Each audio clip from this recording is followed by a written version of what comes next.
The door slammed. Snow fell on a 5-year-old's tears. A mother carried her child away from the only warmth they'd felt in years. Inside that house, voices still echoed. That woman killed my son.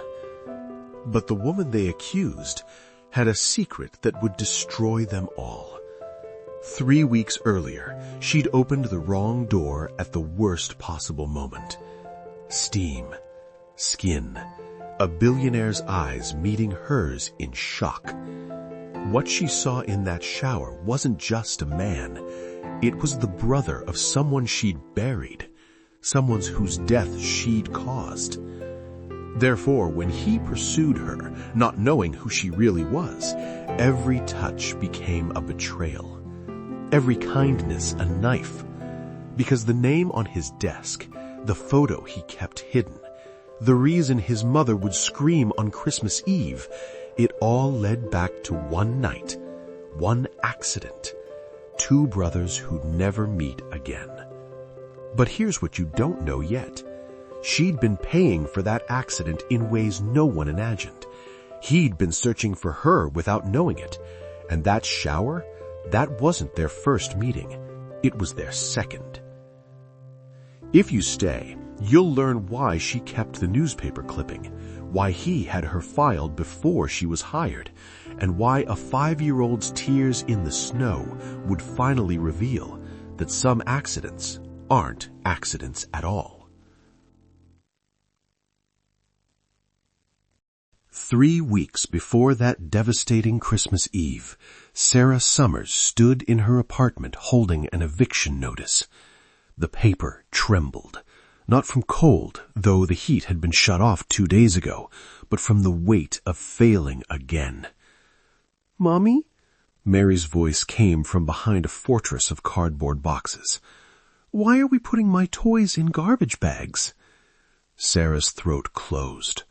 How do you explain poverty to a 5-year-old? How do you tell her that Santa doesn't visit apartments with eviction notices taped to the door? "We're organizing, sweetheart, making room for Christmas." But Mary was too smart for pretty lies. She'd inherited that from her father. The father who'd been gone 6 years. The father's death had started their descent into this nightmare. Sarah worked 3 jobs. Corporate assistant from 9 to 5 at Cross Industries, waitress from 6 to midnight at Rosie's Diner, data entry from home while Mary slept. 70 hours a week, minimum wage multiplied by exhaustion. Yet somehow it was never enough. The medicine bottle on the counter mocked her. 8 pills left for Mary's persistent cough. $24 at the pharmacy. $24 she didn't have. But tomorrow was payday at Cross Industries, if she could just make it through tonight. If you're still listening, it's because you understand. You know what it's like to count coins instead of blessings. Drop a comment with a snowflake if you've ever had to choose between medicine and meals. Your story matters too. Sarah arrived at Cross Industries at 6 a.m., 2 hours before her shift. The janitor, Ezra, found her asleep at her desk again. "Child, you can't keep doing this." His weathered hands placed half a sandwich beside her keyboard. "When's the last time you ate?" She couldn't remember, but she remembered the look on Mary's face when she'd given her the last piece of bread that morning. "I'm fine, Ezra." "No, you're not." He pulled up a chair. "I've got a granddaughter Mary's age. I see what you're doing. Killing yourself won't save her." Tears burned. Sarah hadn't cried in months, couldn't afford the luxury. "I don't know what else to do." "Start by eating." He pushed the sandwich closer. "Then we figure out the rest." But before she could take a bite, her supervisor appeared. Margaret Williams, designer suits and dead eyes. "Summers, my office, now." The sandwich remained untouched. "You requested an advance on your salary."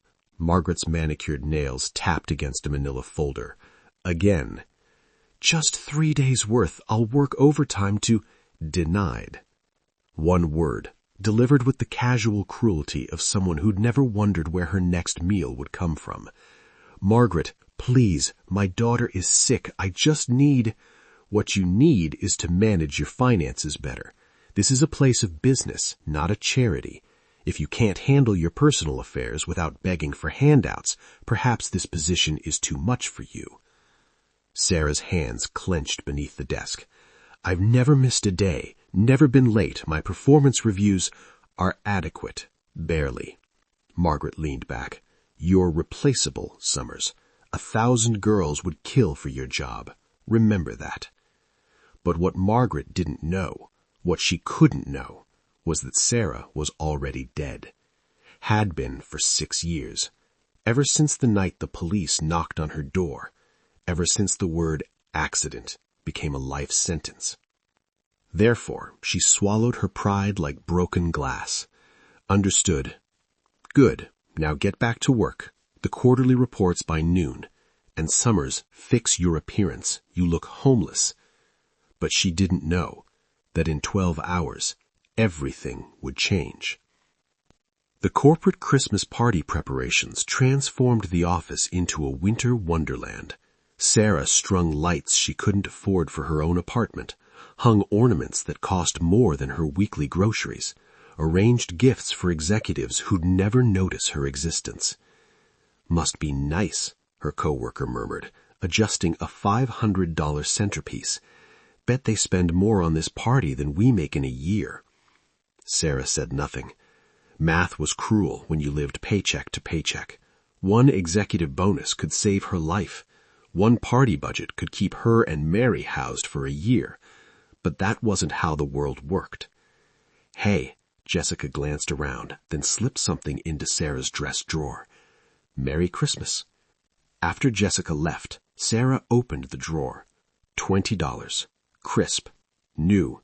Enough for Mary's medicine with change left over. Her throat burned again. Kindness was harder to bear than cruelty sometimes, because kindness reminded you that you were worth saving, and Sarah had stopped believing that long ago.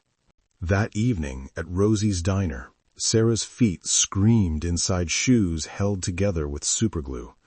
8 hours at the office, 4 more to go here, then home to enter data until her eyes couldn't focus. Order up, table 6.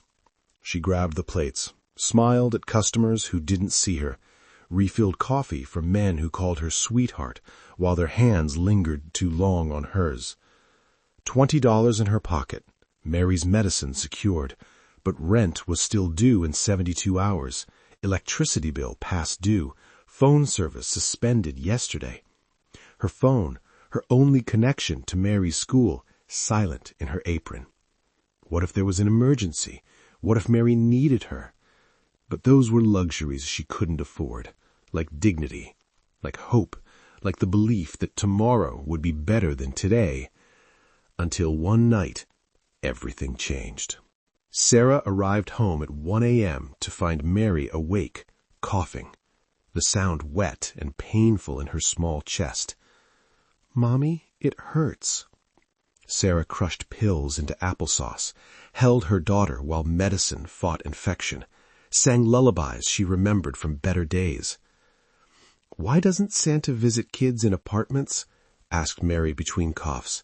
Emma from school says it's because we've been bad. Sarah's heart shattered. That's not true, baby. Santa loves all children. Then why don't we have a tree, or presents, or heat? 5-year-old logic, brutal in its simplicity. She pulled her closer, felt fever through thin pajamas. Because sometimes grown-ups make mistakes, and Santa has to fix those first. What kind of mistakes? The kind that kill people, the kind that destroy families, the kind that follow you forever no matter how fast you run.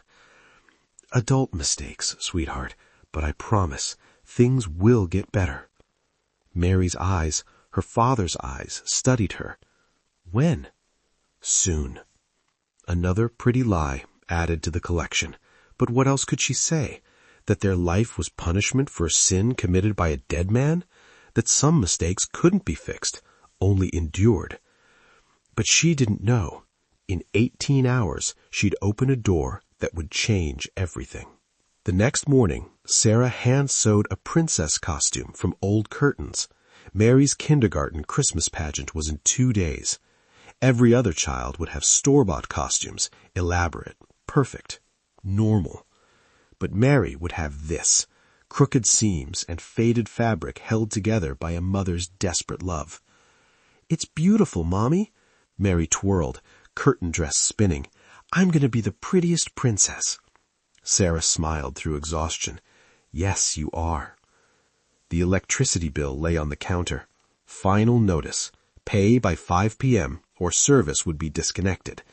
The amount might as well have been $1 million. But Mary was twirling, laughing. For this moment, they had light. They had each other. They had enough. Until they didn't. At Cross Industries, Sarah hid in the bathroom stall during lunch. Her coworkers discussed holiday plans, ski trips, family cruises, presents that cost more than her monthly salary. She pressed her forehead against the cold metal door, breathed through the urge to scream or cry or both.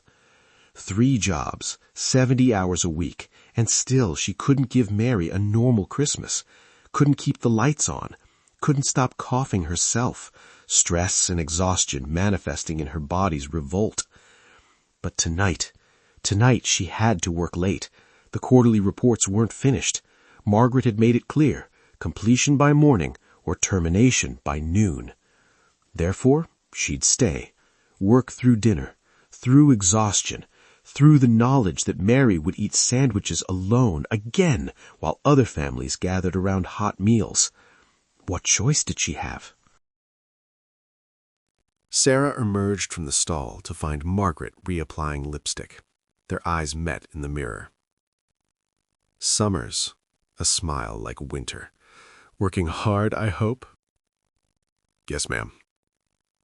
"Good, because I've been reviewing your performance. You're on thin ice. One mistake, just one, and you're gone.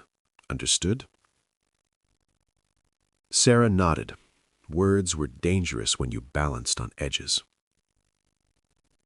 "Oh, and Summers, Mr. Cross is returning tonight from Tokyo. The executive floor needs to be spotless. I'm sure you can handle that along with your reports." Alexander Cross, CEO, Billionaire, ghost who haunted the tower that bore his name. Sarah had worked here 8 months, never seen him, only felt his presence in policies and signatures and the reverent way people spoke his name. "Of course." Margaret's smile widened. "Excellent. Don't disappoint me." She left in a cloud of expensive perfume. Sarah gripped the sink, breathed, survived. Because that's what she did. That's all she did.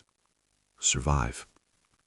But survival was about to become complicated, because in 6 hours she'd open a door, see something she shouldn't, meet eyes that would recognize her soul before her name. And nothing, absolutely nothing, would ever be the same. If you're still here, you already know this story doesn't end in that bathroom. It doesn't end with reports, or poverty, or despair. It ends with truth.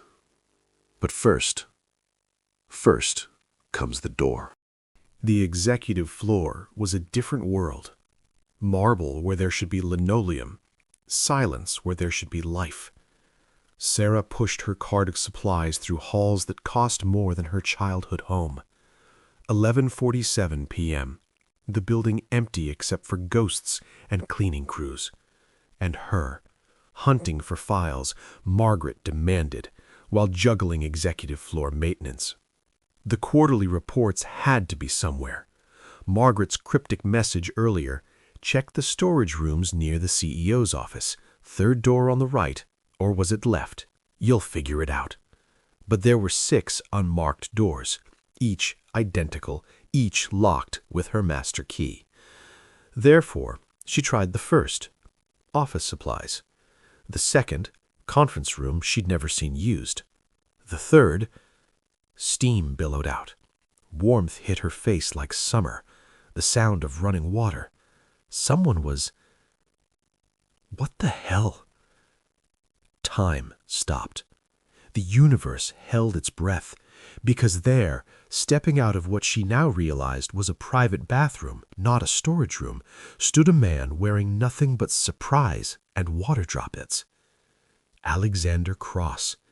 She knew his face from corporate portraits, knew his reputation from whispered conversations, but the portraits hadn't captured this, the way shock made him human, the way his eyes, gray like winter storms, widened with something beyond surprise. Recognition? Impossible. They'd never met. Had they? I'm so sorry. The files scattered from her hands like guilty secrets. I was looking for... Margaret said, I didn't know. Wait. His voice. Not angry. Something else. Something that made her freeze despite every instinct screaming run. But she was already backing away, already fumbling apologies, already fleeing down halls that would never feel safe again. Behind her, she heard him call out. Heard her name. How did he know her name? She didn't stop, couldn't stop, because in that moment of mutual shock, she'd seen something impossible in his eyes, like he'd been looking for her, like he'd been waiting. Sarah didn't sleep, couldn't eat. By 6 a.m., she sat at her desk, certain her termination papers were already being processed. You didn't see the CEO naked and keep your job. You didn't invade his privacy and survive. Mary needed medicine. Rent was overdue, and she'd just destroyed their only stable income by opening the wrong door at the worst possible moment. Her computer screen blurred, exhaustion and unshed tears creating double vision. Triple shifts would become quadruple if anyone would hire her after Cross Industries blacklisted her for... Sarah Summers? She jumped. Alexander Cross stood beside her desk, fully clothed, perfectly composed, as if last night was a fever dream. But the way he said her name... Mr. Cross, about last night, I've already drafted my resignation. You will... Why would you resign? The question derailed her practiced apology. Because I invaded your privacy? A smile, quick, almost hidden. You were looking for files. I was working late. Wires crossed. It happens. But it didn't happen. CEOs didn't shower at midnight in their offices. Assistants didn't stumble into private bathrooms, and they certainly didn't look at each other the way. Actually, I've been reviewing your work. Impressive accuracy, attention to detail. How would you feel about taking on additional responsibilities? Sarah blinked. Additional? There's an acquisition I'm managing personally. Sensitive, requires discretion, and someone who works impossibly late. His eyes held hers. This was a test, had to be, or punishment disguised as opportunity. But the number he wrote on a paper made her heart stop. This would be your project bonus, on top of your current salary. 3 months' rent, 6 months of medicine, light bills and phone service, and maybe, just maybe, a real Christmas for Mary. Why me? He leaned against her desk. Casual, except nothing about him was casual. Because you were here at midnight finishing reports. Because Ezra speaks highly of you. Because... He paused, looked at her like he was solving a puzzle. Because I believe in second chances. But she didn't know he'd already pulled her personnel file 3 weeks ago. Working with Alexander Cross was like dancing with lightning. Brilliant, dangerous, impossibly precise. He didn't hover, didn't micromanage, simply appeared when she needed him, coffee in hand, 2 sugars, no cream, exactly right. How had he known? Lucky guess, he said when she asked, but it wasn't. Nothing about him was careless. Every gesture calculated, except the way he watched her when he thought she wasn't looking, like she was a song he was trying to remember. The acquisition consumed her days. Her supervisor, Margaret, seethed quietly, unable to protest when the CEO commanded Sarah's time. "Don't get comfortable," Margaret hissed during a rare encounter. "Men like him don't notice women like us. When he's done with this project, you'll be back where you belong." But Margaret was wrong about one thing. Alexander did noticed the way Sarah hid exhaustion behind efficiency, the way she counted coffee creamer packets, saving them for later, the way she flinched when he moved too quickly. "You're afraid of me," he said one evening, statement, not question. "I'm afraid of everyone with power." Truth escaped before wisdom could stop it. His face changed, something raw flickering before control reasserted itself. "Power," he repeated softly. "Is that what you think this is about?" She focused on spreadsheets, safer than his eyes. "Isn't it always?" No. He moved closer, close enough that she could smell his cologne, cedar and winter and something uniquely him. "Sometimes it's about recognition." Recognition? The feeling that you've met someone before, even when you haven't, even when it's... He stopped, pulled back. Impossible. If you've ever felt that instant connection with someone, like your souls knew each other before your minds could catch up, then I know you can relate to this story. Because sometimes strangers are just friends waiting to become, or loves waiting to be remembered. Week 2 brought changes, subtle at first. "Your daughter," Alexander mentioned casually, reviewing contracts. "Mary, she's 5. Sarah's hand stilled. "How did you... Emergency contact forms. She's listed." He didn't look up. Must be challenging. Single parent. This job. Defense rose automatically. "I manage." "I'm sure you do, but managing and thriving are different things. The executive floor has a childcare room, fully licensed. Mary could stay there while you work, if that would help." Help? It would save her life. No more begging neighbors, no more racing between job sites, no more guilt. But that's for executives. You're working on executive projects. Simple. Like rewriting corporate policy was nothing. I'll have HR send the forms. Mary started spending evenings in a playroom that looked like fairy tale castles. Toys Sarah could never afford. Educational games. Healthy snacks. "Mommy, Mr. Cross showed me the fish tank. He knows all their names. He's nice." Nice. Sarah watched her daughter bloom under simple stability and wanted to weep. When had basic kindness become miraculous? But she didn't know. Every kindness was a knife in her chest because she knew who he really was. Their hands touched over paperwork. Accident, reaching for the same contract. Skin against skin for barely a second, but the electricity... He pulled back like he'd been burned. She pretended not to notice the way his breathing changed, the way hers did. "Sorry," mumbled, automatic. "Don't apologize." His voice rougher than usual. "Not for that." The air between them grew thick with unspoken things. She could feel his attention like sunlight. Warm. Dangerous. Impossible to resist. "Sarah, we should focus on the Yamamoto account." Desperate redirect. The numbers can wait." But they couldn't, because if they stopped working, if they acknowledged this thing building between them, she'd have to tell him about the accident, about the lawsuit, about the brother he'd lost and the husband she'd buried, and how those two facts were actually one tragedy. So she pointed at spreadsheets, discussed projections, ignored the way he said her name like a prayer. Just when she thought she could balance on this knife's edge forever, she saw it. He stepped out to take a call, international something, important enough to pull him away, but not enough to make him leave entirely. He conducted half his business from her temporary office now, like proximity was oxygen. Sarah organized the files he left, careful, methodical, professional. A photo slipped out. Personal, not meant for project folders. 2 boys, teenagers, arms slung around each other, matching smiles. One was clearly Alexander. Same eyes, same sharp jawline.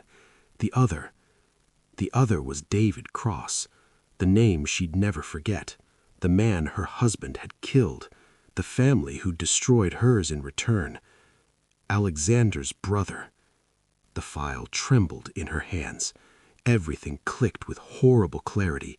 His recognition that first night, the way he studied her, the inexplicable job offer. He knew who she was, had known all along. And this, the kindness, the attention, the almost romance.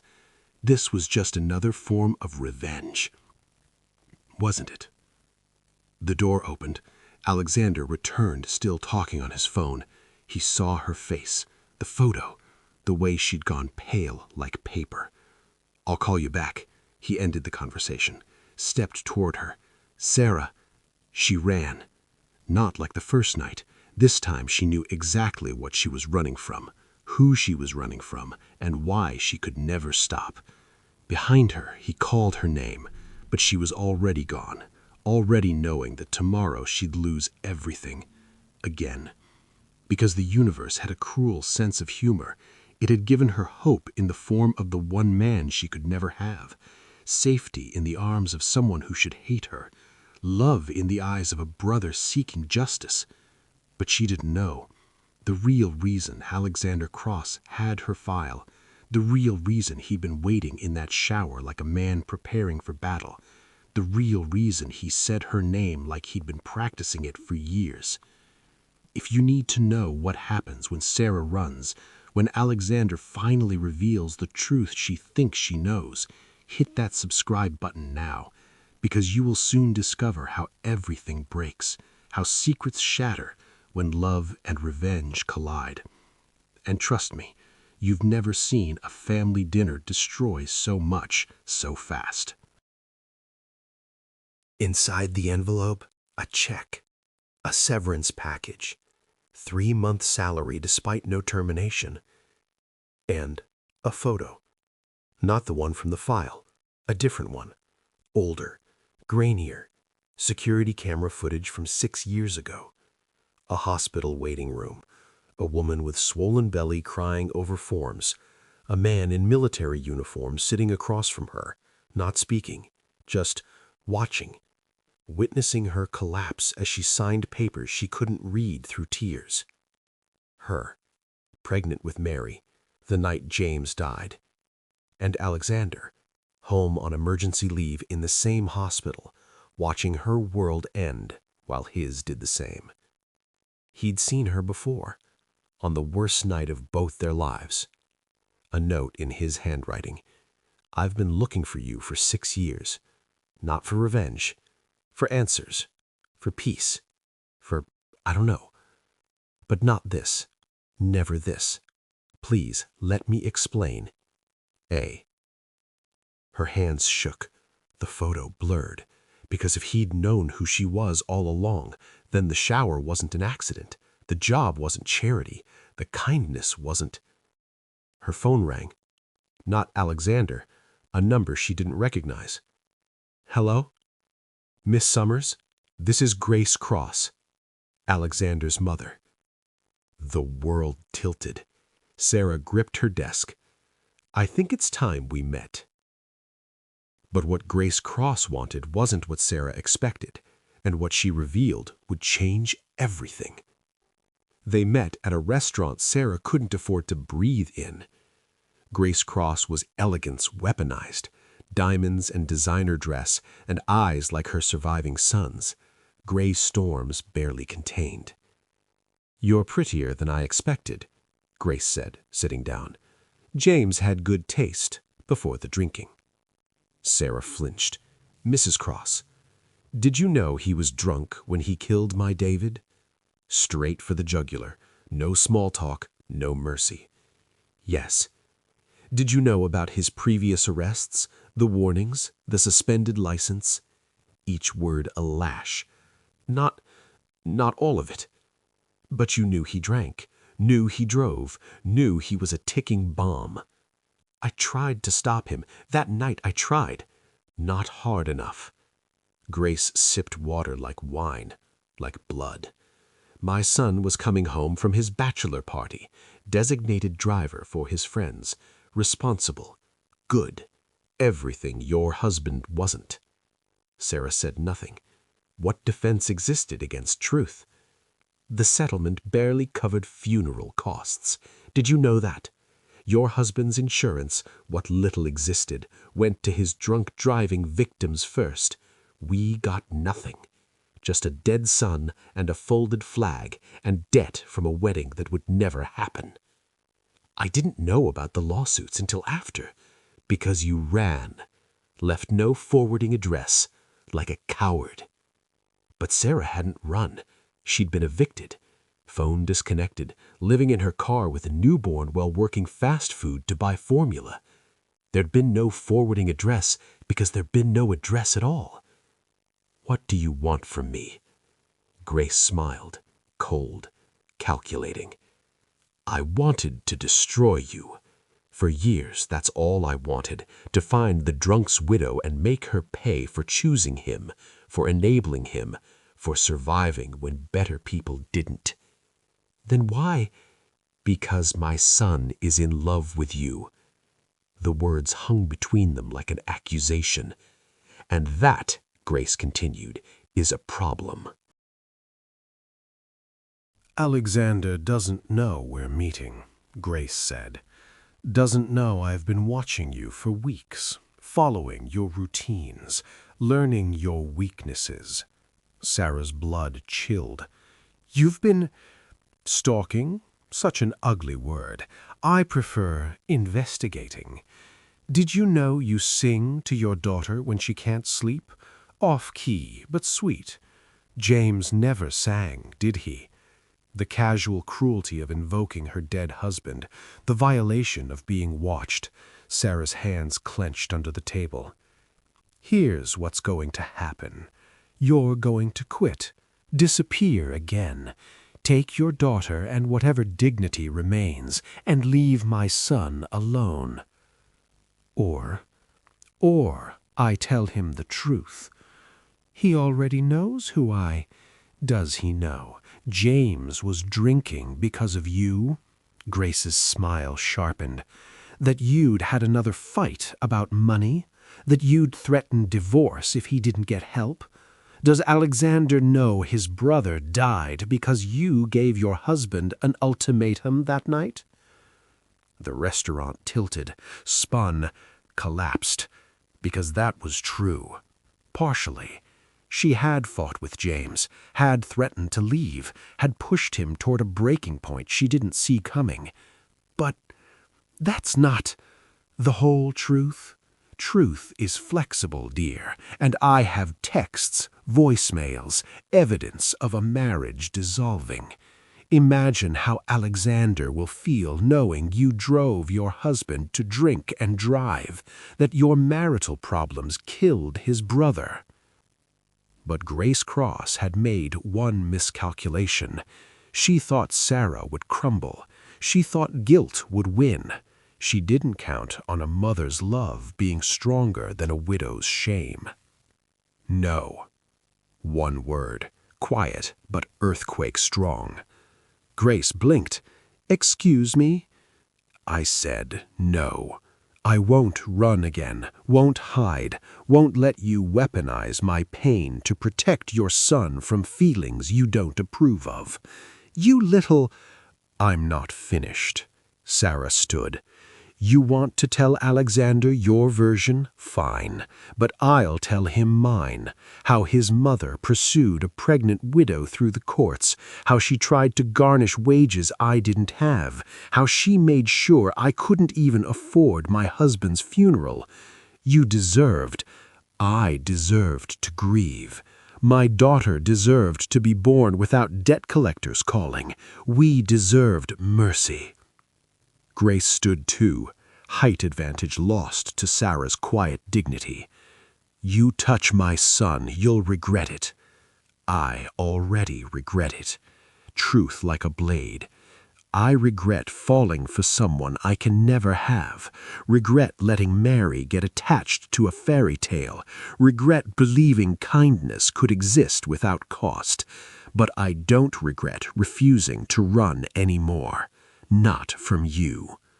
She walked away, head high, heart shattered, but standing. Behind her, Grace called out, "He'll choose family. He always does."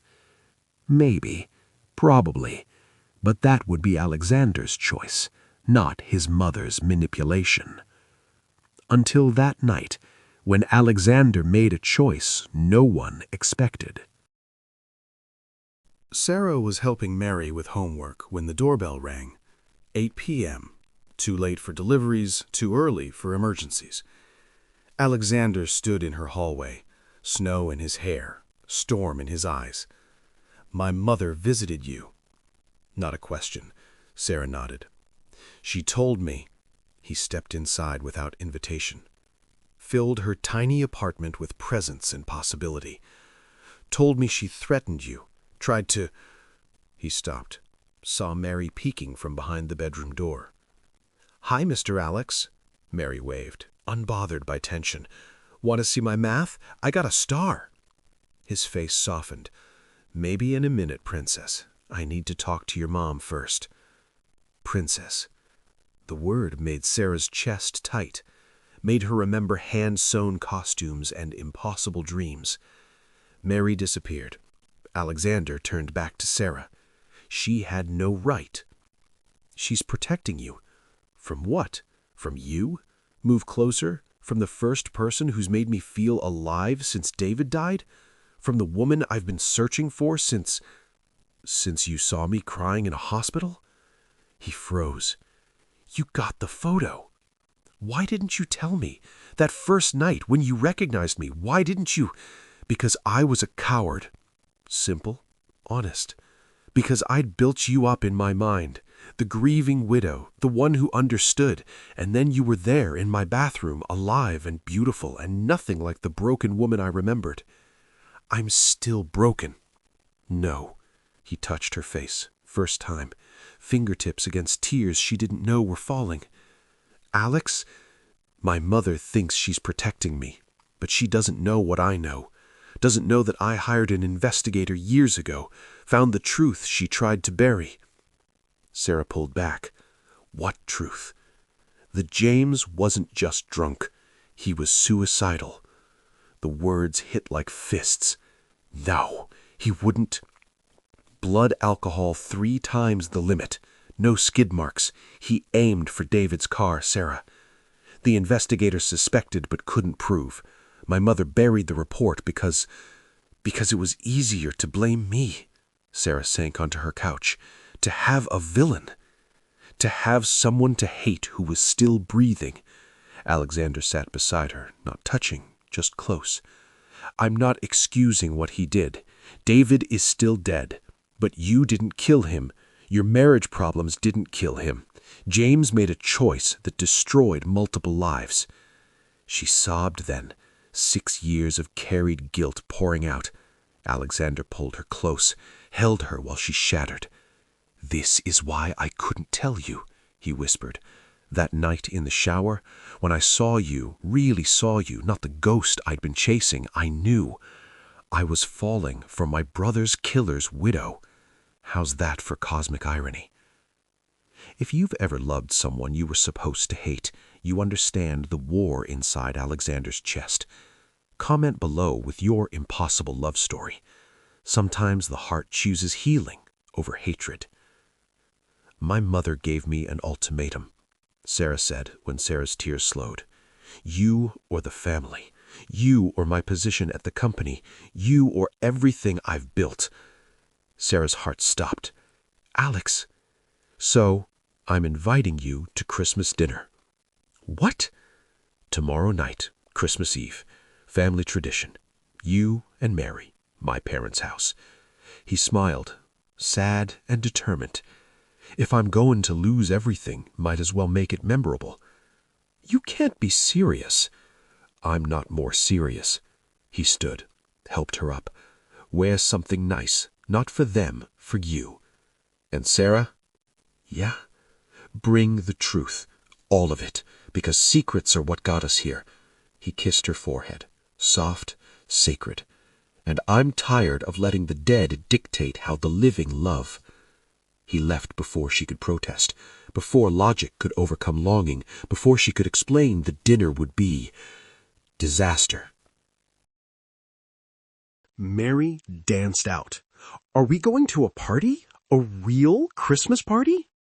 Sarah looked at her daughter, at innocence unmarked by the tragedy that created her. "Yes, baby, we're going to a party." But she didn't know, couldn't know, that in 24 hours she'd be carrying Mary through snow, running from the warmth of family toward the cold of isolation. Again. Stay with us, because you are about to discover the Christmas dinner that changed everything. But before we begin, if you've ever walked into a room knowing you didn't belong, knowing disaster was coming, but went anyway because love demanded courage, subscribe now, because what happens at that dinner table will haunt you. What Grace Cross does, what Alexander chooses, what Mary witnesses, it's all coming, and trust me, you're not ready. Drop a like if you're prepared to have your heart broken at a holiday dinner, because sometimes the only way to heal is to shatter first. Christmas Eve arrived dressed in snow and dread. Sarah stood before her mirror, wearing the only dress that wasn't held together by prayers. Navy blue. Modest. The kind of thing you wore to court, or funerals, or family dinners designed to destroy you. "You look pretty, Mommy." Mary twirled in her hand-sewn princess dress, the one made from curtains. "Like a real princess." Sarah's hands trembled as she fixed Mary's hair. How do you prepare a child for hatred wrapped in tinsel? How do you explain that sometimes love makes you walk into fires? "Remember what we practiced? Be polite. Say please and thank you. Don't talk about Daddy." Mary counted on small fingers. "And if anyone is mean, squeeze your hand 3 times.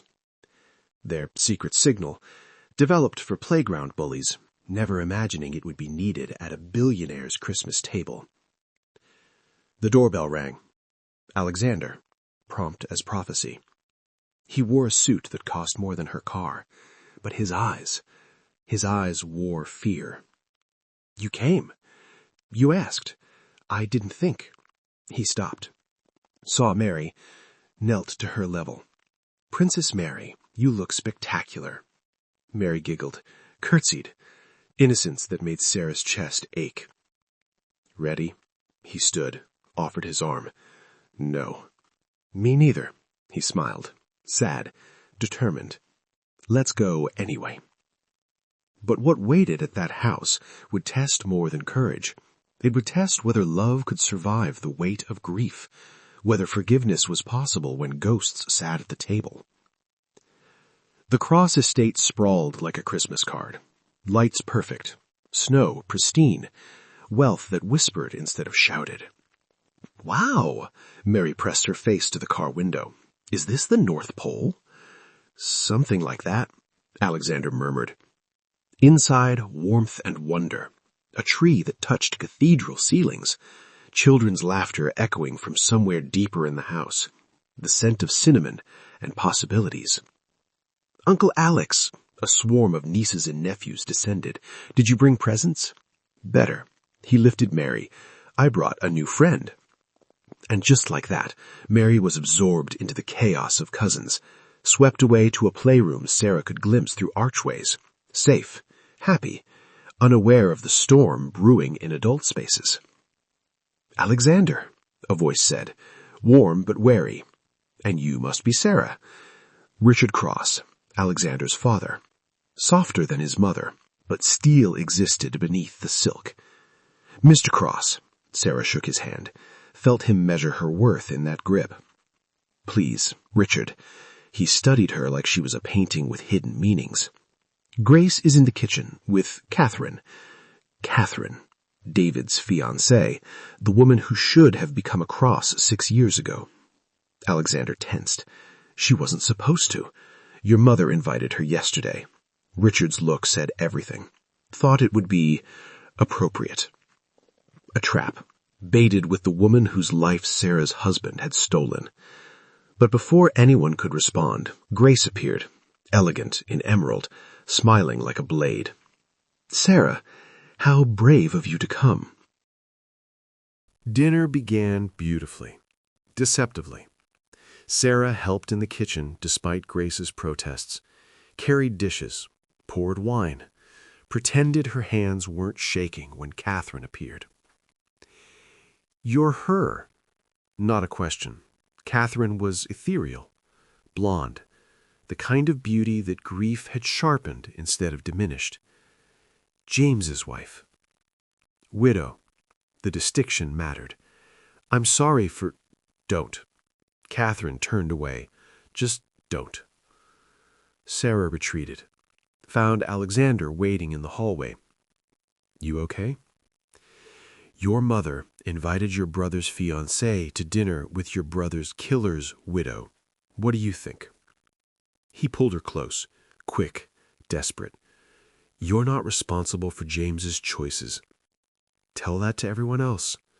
"I don't care about everyone else." But he should. That was the problem. He should care that his siblings watched them with worried eyes, that Catherine flinched every time Sarah spoke, that Grace orchestrated pain like a conductor. Dinner was called, the table set for judgment, until Grace Cross lit the match that would burn everything down. They made it through salad, through small talk that cut like glass, through Mary's delighted chatter about her new friends playing upstairs. Then Grace stood, raised her glass, a toast. The room stilled. Even the children sensed danger. To family. Her eyes found Sarah. To knowing where we belong and where we don't. "Mother," warning in Alexander's voice. "What? I'm simply celebrating Christmas, remembering those we've lost." She sipped, smiled. "David loved Christmas. Do you remember, Catherine, how he'd start shopping in July?" Catherine's eyes filled. "Grace, please." And now here we are, his chair empty, his killer's widow in our home. "Tell me, Sarah, do you think about him when you kiss my son?" The words landed like bombs. Silence exploded in their wake. "That's enough." Alexander stood. "Is it? Because I don't think your girlfriend understands what she's destroyed. Should I show her?" Grace pulled out her phone. "I have videos. David's last birthday, his engagement party. Would you like to see who your husband murdered?" "Stop." Sarah's voice quiet but firm. "You want me to bleed? Fine. I bleed every day. Want me to apologize? I've been sorry for 6 years. But what you're doing, using David's memory as a weapon, that's not grief, that's cruelty. How dare you? How dare you?" Sarah stood too. "You think you're the only one who lost someone? I lost my husband. My daughter lost her father. We lost our home, our stability, our future. And yes, it was James's fault, his choice, his sin. But I've paid for it every day since. Not enough." "When is enough?" Sarah's control shattered. "When I'm homeless? When my daughter starves? When I'm so broken I can't remember what hope feels like? Tell me, Grace, what price would satisfy you? You in the ground instead of my son." The words rang, echoed, settled into bones. Mary appeared in the doorway, small, scared. "Mommy, why is the lady yelling?" But what happened next would change everything, because sometimes children see truths adults are too broken to recognize. "Come here, sweetheart." Sarah held out her arms. Mary ran to her. "I don't like it here," Mary whispered. "They're mean to you." "Not everyone. That lady said you killed someone, but you didn't. Daddy did. By accident. You told me." Every adult froze, Mary's clear voice cutting through pretense. "Daddy made bad choices. That's why he's in heaven. But you didn't make him drive. You tried to stop him. I remember. You were a baby. I remember you crying, begging, trying to take his keys. Mary faced Grace with 5-year-old dignity. My mommy didn't kill anyone. She just loved someone who was sick. That's not a crime. That's sad. Grace's face crumbled, the armor of anger cracking against a child's simple truth. My daddy is sorry, he tells me in dreams. Says he's sorry for hurting everyone, for leaving us, for making you sad about your son. That's not... Children don't... He says David forgives him. They're friends now in heaven, playing cards and waiting. Mary's eyes, James's eyes, found Grace. He says you're too heavy, that you need to put down the mad so you can pick up the happy. Alexander moved to them, a unit against the world. We should go.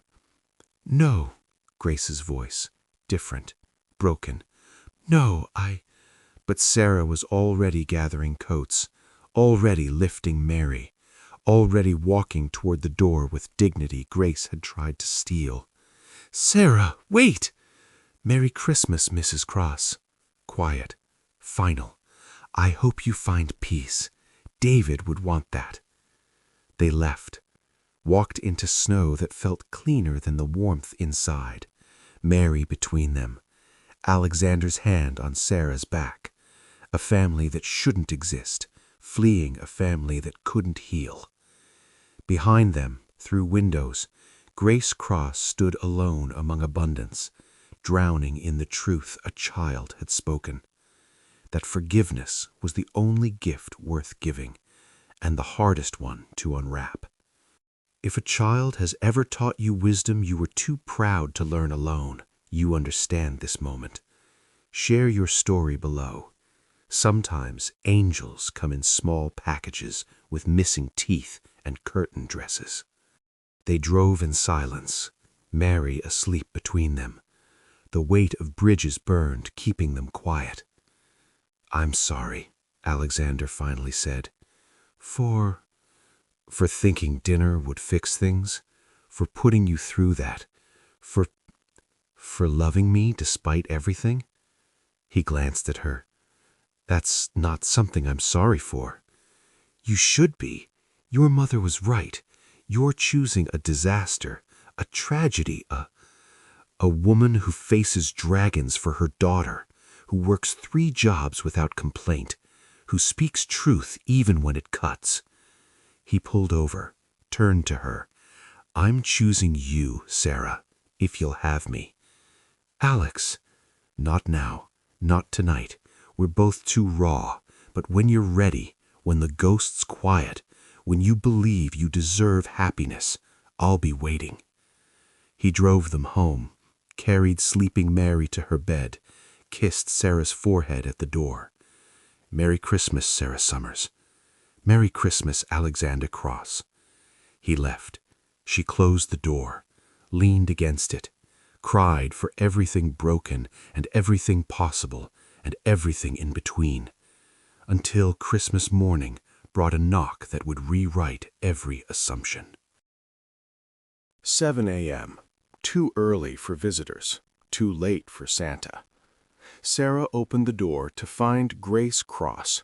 No armor, no elegance, just a woman carved hollow by grief. May I come in? Sarah stepped aside. No words. What was there to say? Grace looked around the sparse apartment, saw the miniature tree, the presents wrapped in newspaper, the life built from ashes. I brought something. She held out a box. For Mary. Mrs. Cross. Grace, please. She sat, uninvited. Necessary. I couldn't sleep. Kept hearing your daughter's voice. Kept seeing David. Sarah sat across from her, waited. He would have hated me. Grace's words came slow, painful. He'd have hated me, what I became, what I did. David was kind, like Alexander. He'd have fought me over the lawsuit, the harassment, the hate. You were grieving. For 6 years? Grace laughed, bitter, broken. When does grief become excuse? When does pain justify cruelty? Never, always, the paradox of human hurt. Your daughter said David forgave James. Sarah stayed quiet, let her talk. I need to believe that's true, that somewhere they're at peace, that this, she gestured between them, this poison I've carried isn't touching them. What do you want from me, Grace? Forgiveness, though I don't deserve it. Understanding, though I haven't earned it. She pulled out papers. And signature for these.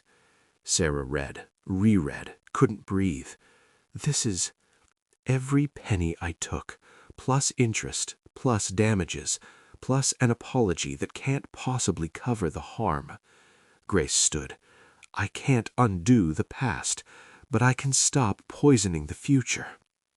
I can't accept. You can. You will. For Mary, for Alexander, for the family you might build if I stop standing in the way. Grace moved to the door, stopped. He loves you, my son, really loves you, not because you're beautiful or broken or brave, but because he makes you laugh. He hasn't laughed since David died. She left. Sarah stared at the check, at possibilities, at redemption dressed as money, but meaning so much more. Mary wandered out, sleepy, sweet. Was that the mean lady? She's trying not to be mean anymore. Good, matter of fact. Can we open presents now? They could. They did. Newspaper-wrapped wonders that meant everything because they meant survival. But the best gift came at noon. Alexander. Arms full of packages, eyes full of hope. Thought you might need help assembling things. We don't have anything that needs... You will, he grinned, boyish, beautiful. Merry Christmas, Summers girls. They spent the day building, a dollhouse for Mary, a future for themselves, a foundation for whatever came next. But the story doesn't end with Christmas. The best stories never do. 1 year later, Sarah stood in the same apartment, transformed, warm, furnished, filled with photographs of moments that mattered. Mommy, Mr. Alex is here. Not Mr. Cross anymore. The formality dissolved by time and tenderness. But tonight was different. Tonight, Sarah wore a dress bought new. Tonight, Mary wore sparkles that didn't come from curtains. Tonight, they were going somewhere special. The Cross Foundation's first annual Christmas Gala, helping single parents find stability. Named for 2 men, David Cross and James Summers, brothers in death, catalysts in healing. You look beautiful, Alexander's voice, still wondering, still grateful. You say that every time. It's true every time. He knelt to Mary. Ready, princess? Ready.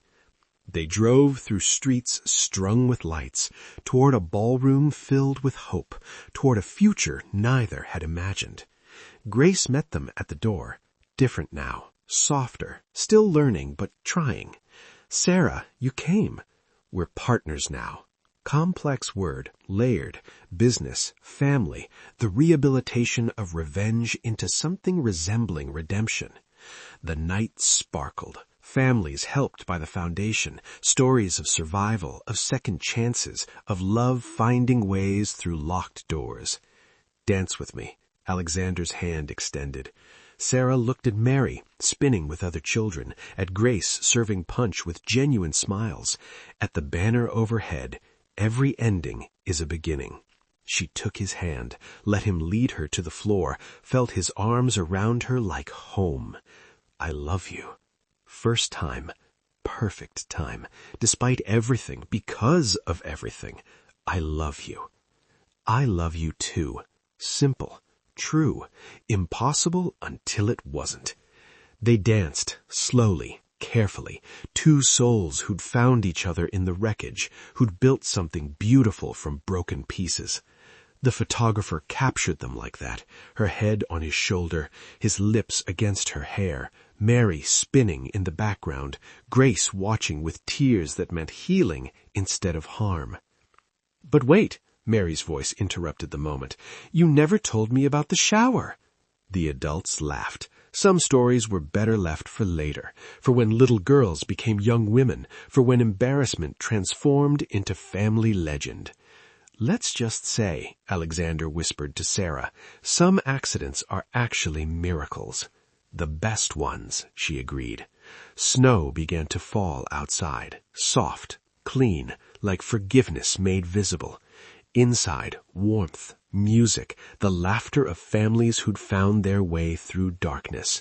And at the center of it all, Sarah Summers and Alexander Cross, proof that love could bloom anywhere, even in the ashes of absolute destruction, even in the space between guilt and grace, even when you accidentally walk in on a billionaire in the shower, and neither of you ever quite recover. But then again, who'd want to?